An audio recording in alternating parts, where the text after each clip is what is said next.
I understand that. Mr. Chapman, let's see. The sudden drop in gold prices the last few days. Mr. Chapman, okay. From a Kentucky farmer, he's asking if Mr. Chapman has any input on the sudden drop of gold prices over the last few days. Well, I think I just explained that. It was caused by two things. Number one, the long gold call options coming up on Tuesday. And incidentally, last month, they lost billions of dollars by not kicking these people out of their positions. And the second one was that litany that I talked about, the hedge funds in Wall Street deliberately driving the market down. You know, last week, or the week before last, was a test run. They're going to take it down big time to scare the Senate. And that bill has to go to the House. So expect lots more of this going on, particularly with the market. And they're trying to get the senators to be frightened about passing those pieces of legislation I talked about. From the Marine Corps chat room, Betty comes in from California. She says, Mr. Chapman, the fluctuation of gold and silver appears to be the manipulation by powers to be behind the scenes. Do you not believe that the government of the United States and possibly the government of the United Kingdom and other powers of the world are manipulating the gold and silver prices, and we're not really looking at the true value of what gold and silver is? That's true. They started in 1967, and I really didn't become aware of what they were doing until 1987, 20 years later. And that was all done illegally. And how I found out is I was having lunch outside the Bank of England, and a friend of mine worked there. And there was another fellow with us, too, who's still a close friend of mine. And what happened was that between, I guess it was his second pint, these guys drink a lot at lunch, and he starts telling me about how the U.S. illegally was selling gold into the market and just dropped the gold price $100 an ounce.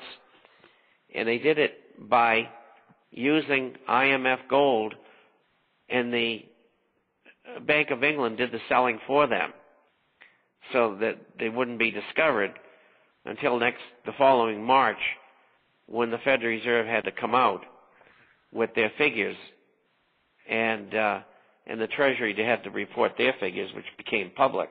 It was in late March, early April. But that was all illegal.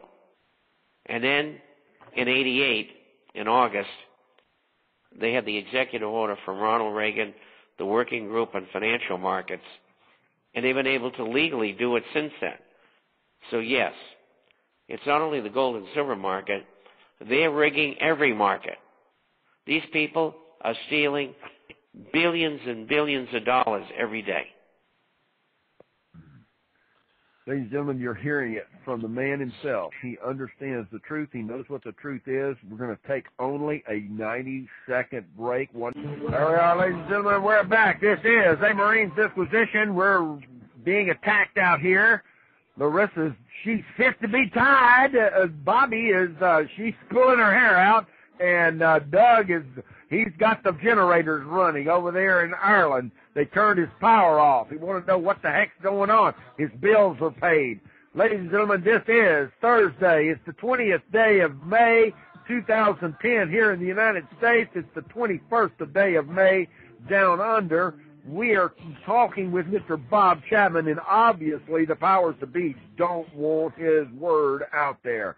Attacking us, the number one show on Blog Talk Radio, the number one show on Wind Talkers Radio Network all week long. Ladies and gentlemen, Mr. Bob Chapman just gave you the input of the gold that you need to be buying and the pieces that you need to be getting up to.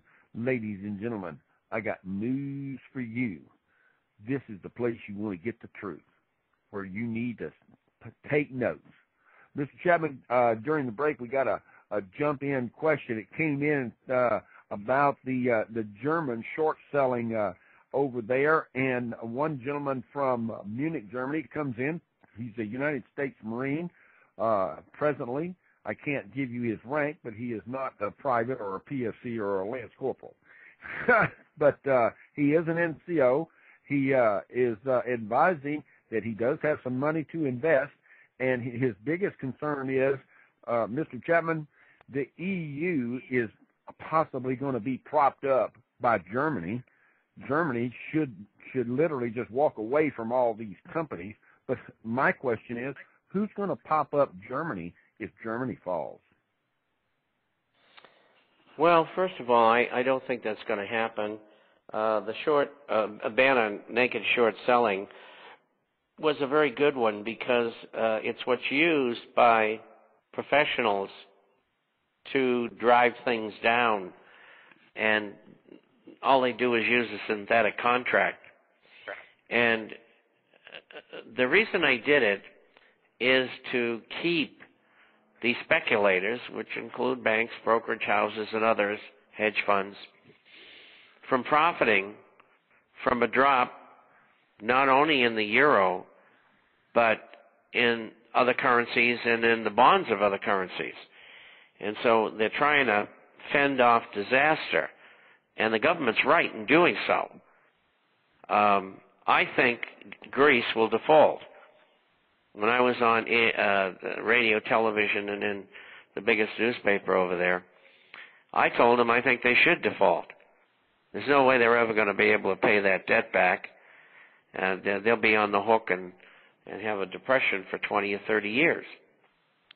And it's a long story, but the point is, I think that they will default, and they'll leave the euro and go back to the drachma, and they will have to clean their house up, because if they don't, they're going to be in the same situation again.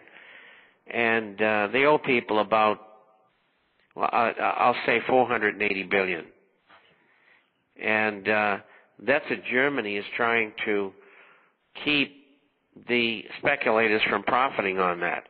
And that's why they made the move that they made. Okay, we have several questions coming in real fast. Mr. Chapman, do you think the EU is doomed as a currency, and how long do you think it will, if you do think it's doomed, how long do you think it's got before it totally collapses? Well, that's the European Union, and there's 27 nations. And I think it would take some time to do that. There's 16 nations in the Eurozone, and Estonia is supposed to be added, but I don't think it's going to happen at this time. And if the Eurozone goes down and everybody goes back to their currencies, which would be no big deal, it'd just take a little time to plan it. I think it would negatively impact the European Union. Whether it would break it up or not, I don't know. But we're watching some very devastating consequences.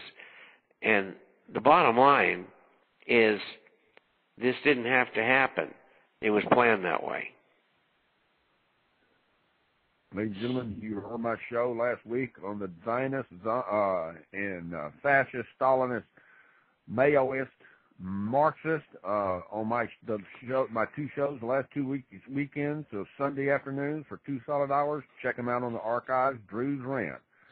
It discusses exactly what Mr. Chapman is talking about right here. It didn't have to, what's going on in Europe and what's going on around the world doesn't have to be as bad as this. It's planned. The New World Order is here. Mr. Chapman, another quick question. Do you believe the global, thank you, Gunny. This is from a gunnery sergeant. I thought it was just an anonymous. He says, this is the Gunny. He's asking a question from San Francisco. Does Mr. Chapman believe the global economy is now out of control? And the answer is yes. It is. They've lost control. The Greeks didn't behave the way they were supposed to. So now they're going to have to go to plan B, whatever that is, and take another tack. But the financial world is upside down, and that's shown here in the markets in Europe as well as the United States. I mean, the Dow just came off 1,200 points, and it's going to go a lot further down, and that's going to wipe out another $10 trillion? And we just lost $10 trillion in real estate. And so people aren't going to be very happy about this. I mean, even presently, pension and profit-sharing plans are in trouble. And they're not supposed to be. I mean, can you imagine what they're going to look like with the Dow at 3,000 or something like that? And, you know, CalPERS in California has asked the state to advance them a very large amount of money because they don't have the money liquid to be able to pay the pensions. And this is the biggest one in the world.